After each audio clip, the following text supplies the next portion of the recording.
I'm at the Kerrick property, and I'm very excited to show you what they have to offer. Now, the truth of it is, I was here last week, but as I tried to put the footage into my computer for editing purposes, I failed to push send to the file, and then I deleted all the footage from the SD card. Therefore, we're doing this again, but that gives you an indication I like the property so much. We're back.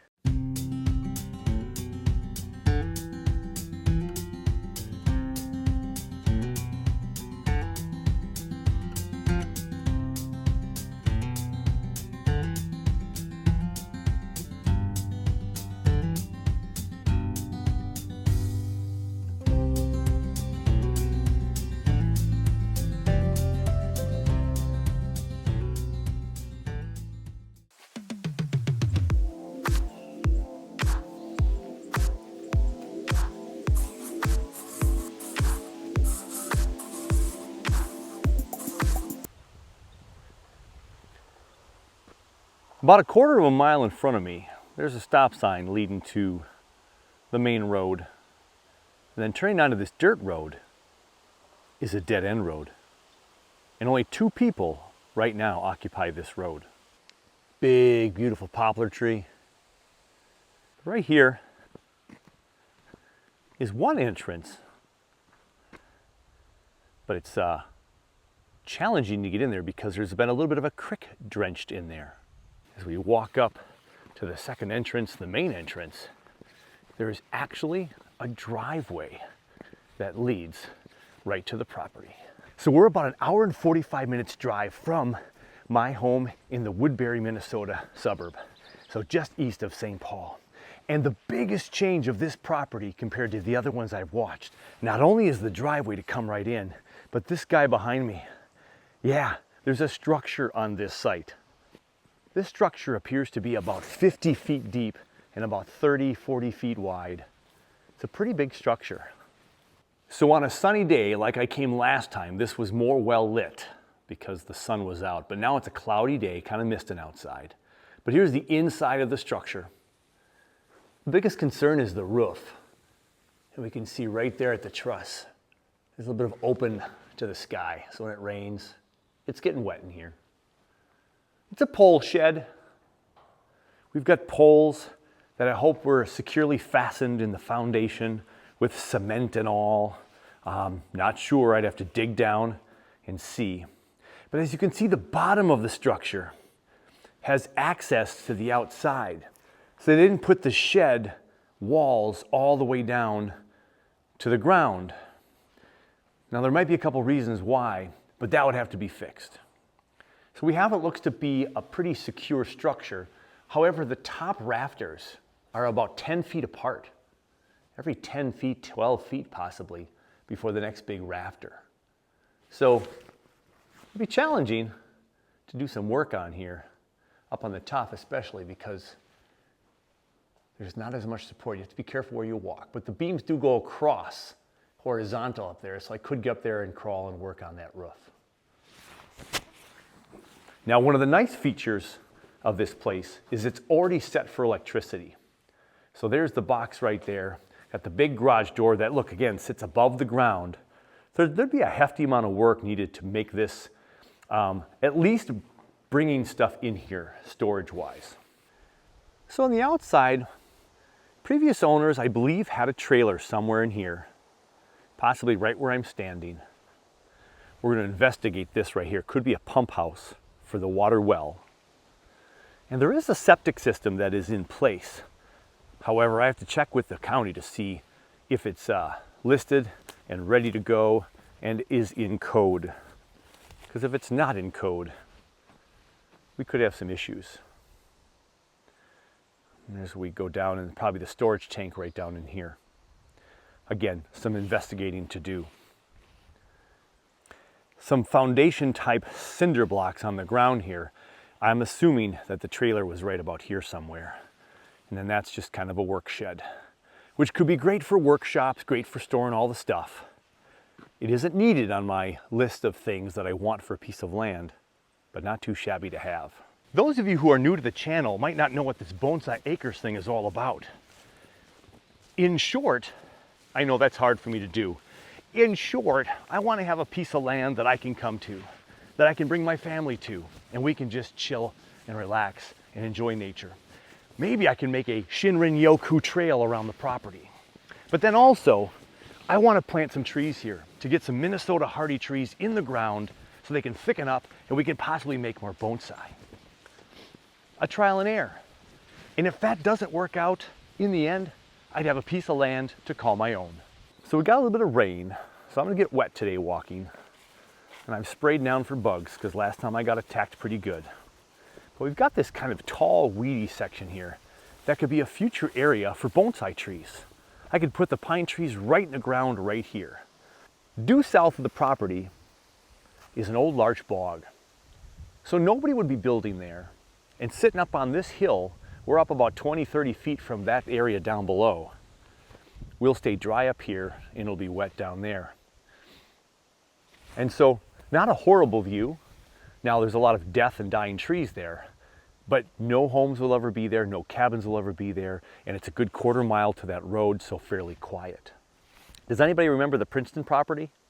Yeah, it was kind of loud.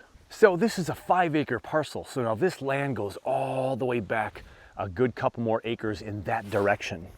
Now we've been there in the past, so I'm excited to see the northwest corner of the property. Let's do that first. Northeast of the shed is the northeast corner of this property. Now, because it is high, it is about 20 to 30 feet above the lower marsh, the lower swamp, the larch forest, if you will. But right back here is another wet area.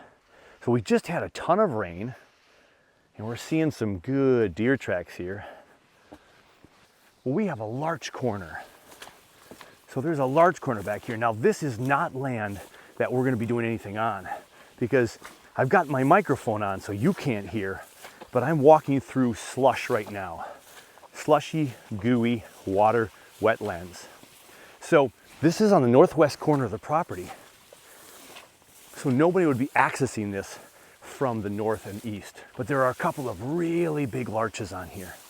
So though I don't foresee me harvesting any larch back here, we have some really big larch trees that will be going ahead and turning a beautiful gold color every fall for the north corner of the property. That's pretty exciting. So as we look on my OnX hunting app, I just traipsed through a small section of the northeast corner of the property. And so you can see by my zigzag lines there, from Parker Road over to the little zigzag design there, that's all kind of a bog larch forest area. Really big larch trees, no small ones per se, but a real pretty area in the fall when those change colors. But that area will be unusable for anything I would do. I'd have to make walking planks in order to make that walkable in case I wanted to do a Shinrin-yoku. I'm about 300-400 feet from the shed right there, and this is the highland right in here. It's a grassy area here that you can look down south again, and then it looks like they moved earth here at one time or another. Someone has moved earth here before. What's really nice about this property, we have several areas of fern groves. So this area back here is a fern grove. I love this.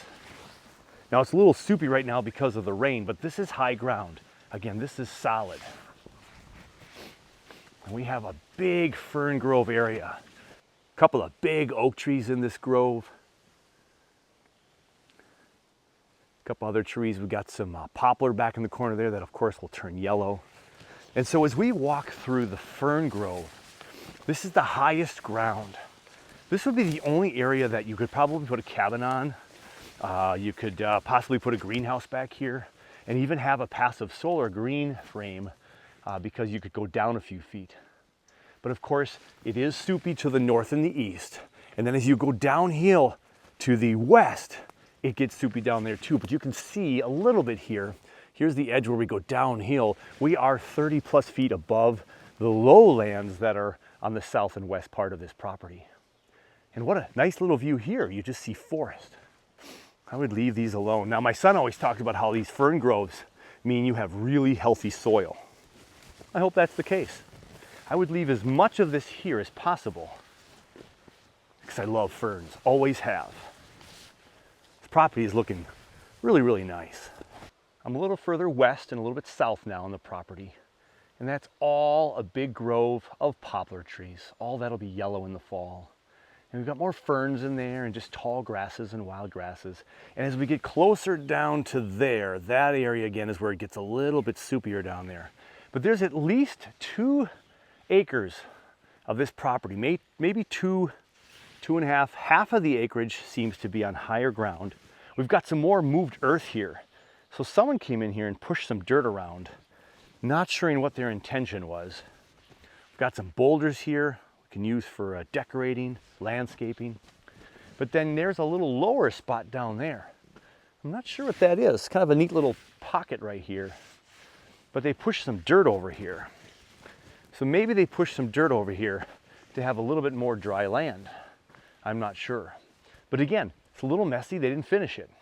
This could become a nice little overlook area because again, when you look south from this vantage point, you can see the old larch forest. We have some red pines on the property. And there's even a couple of birches right there clumped together with a couple of pines. Big pine tree here.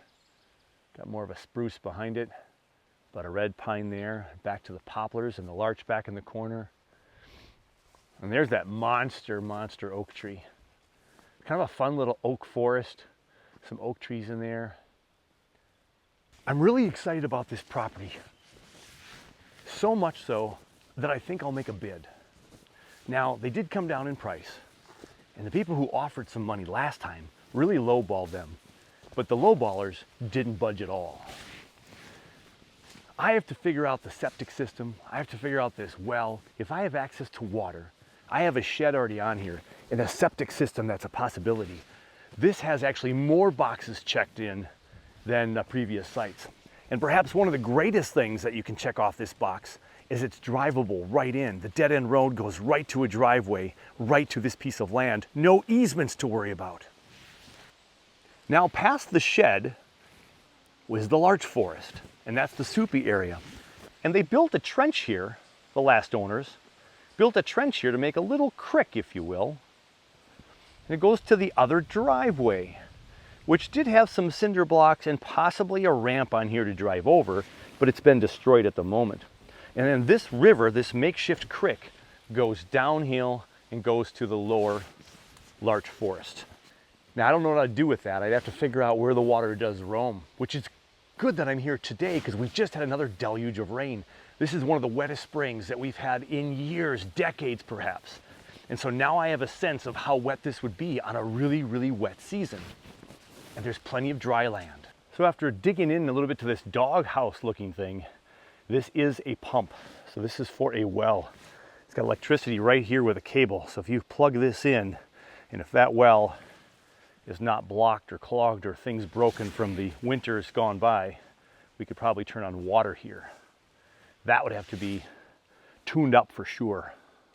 Now, as many cool things there are about this property, larch surround me in many ways.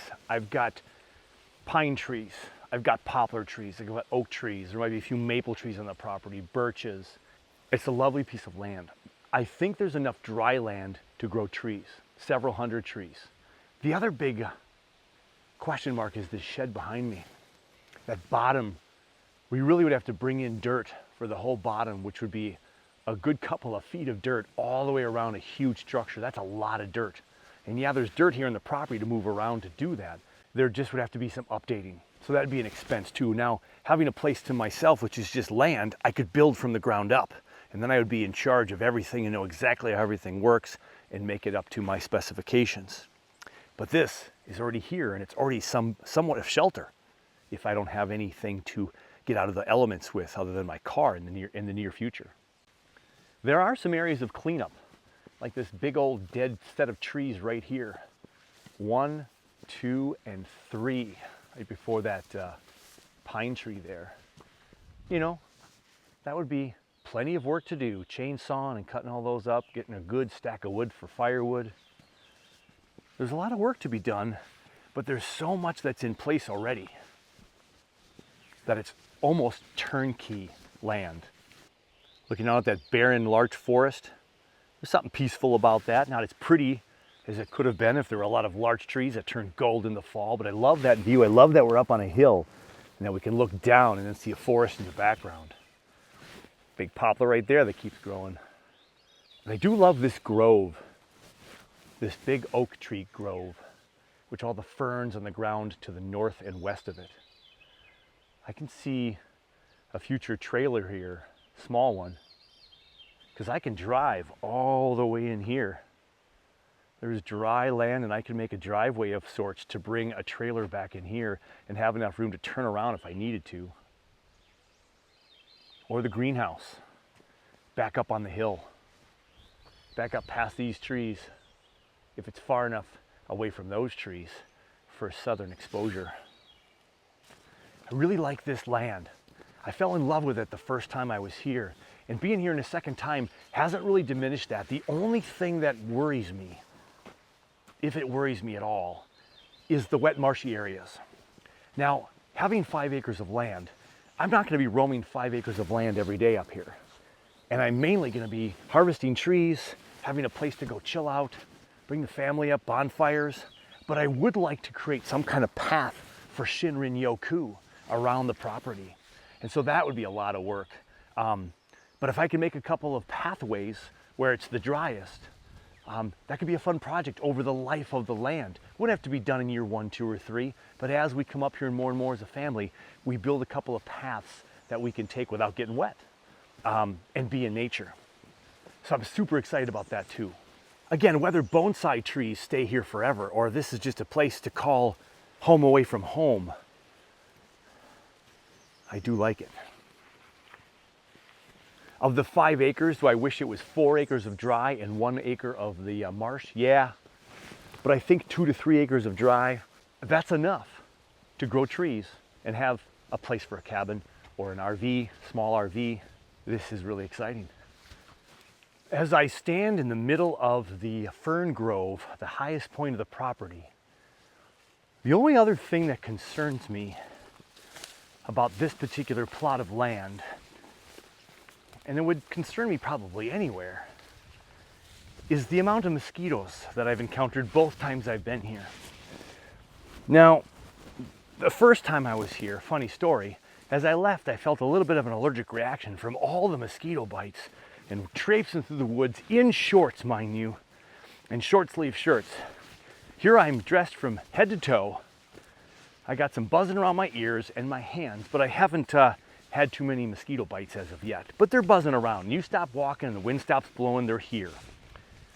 So as I open up more area up here in this area, and with the nice breeze right now coming off the southern hill here, you know, will that keep in check some of the mosquitoes? Because it is marshland to the north, marshland to the south, a little bit of marshiness to the west. So it's got 3/4 of the borders with a little bit of wet land. That's always going to be wet, which is going to be a haven for mosquitoes. So yeah, you can wear a mosquito spray, but if they're bothering you to the point where you just can't relax, then it's not, well, a relaxing place to be. I think you'll find that anywhere I've been so far on my trips, I've had mosquitoes attack me, but of course mainly by the wetlands.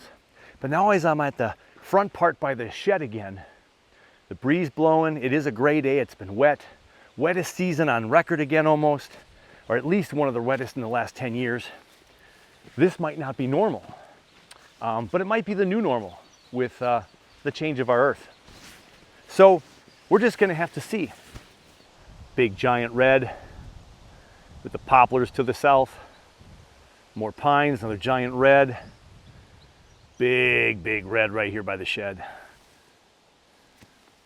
There's maple, there's oak, there's birch, there's aspen, there's pines, there's everything here. Electricity coming right to the shed, right to the property, whether I want it or not.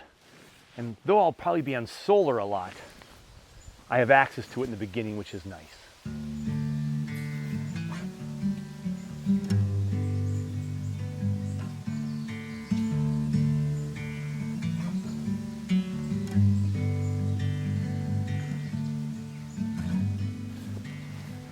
There's so many things to think about for me to buying this land. One, I wanted to be a little bit closer to the cities. But once you turn off the main highway here, it's only 20 minutes in. I love the drive in.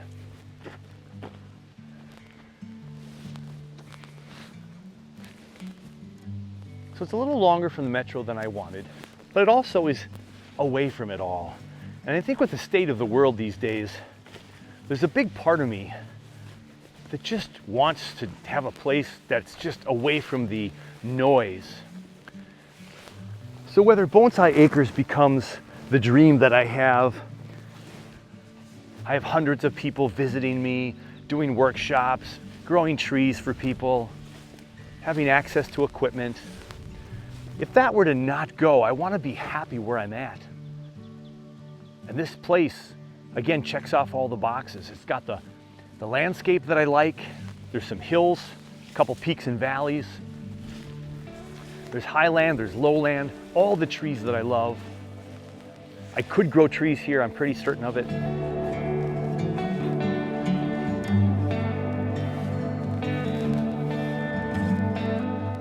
There is perhaps too much wetlands in here.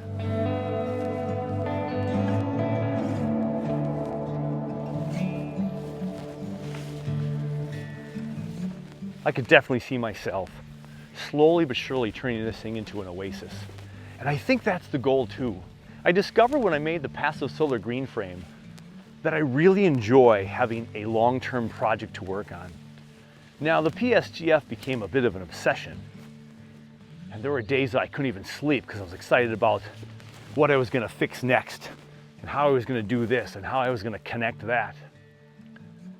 But to have a 5-acre plot of land, a little slice of heaven that I could slowly curate into a place where I can have my family up here and then my second family, which is bonsai. Invite people up, kick back, have some community around bonsai. Work on some trees, be in nature, a Shinrin Yoku hike around the property. That would be fantastic.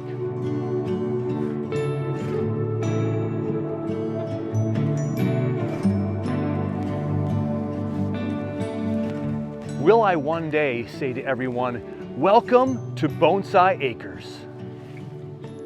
I don't know. I have to ask a few more questions and I have to put in an offer. Bonsai Acres sign right on this tree, the one I have now. I'd put it on the shed, but the shed leaves a little bit to be desired. That's going to take some work.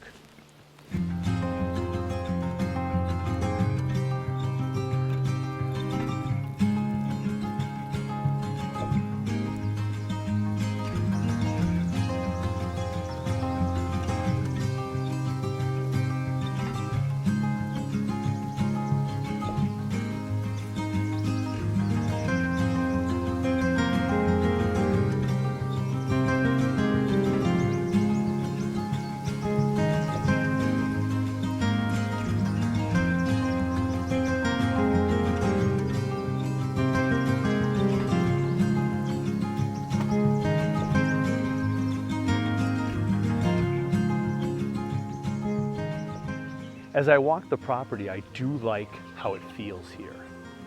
I think there's plenty of land to do what I envision. The shed is a plus, electricity is a plus. The road right into the place is a huge plus based on what I've found so far. Dead-end road that leads to 2 places and I'd be one of them. It's private, it's remote, and yet it's easily accessible from the metro. I like the variety of trees. The layout of the land is really nice. It is that rectangle shape. Lots to think about. Need to talk more with my family. This could become Bonsai Acres.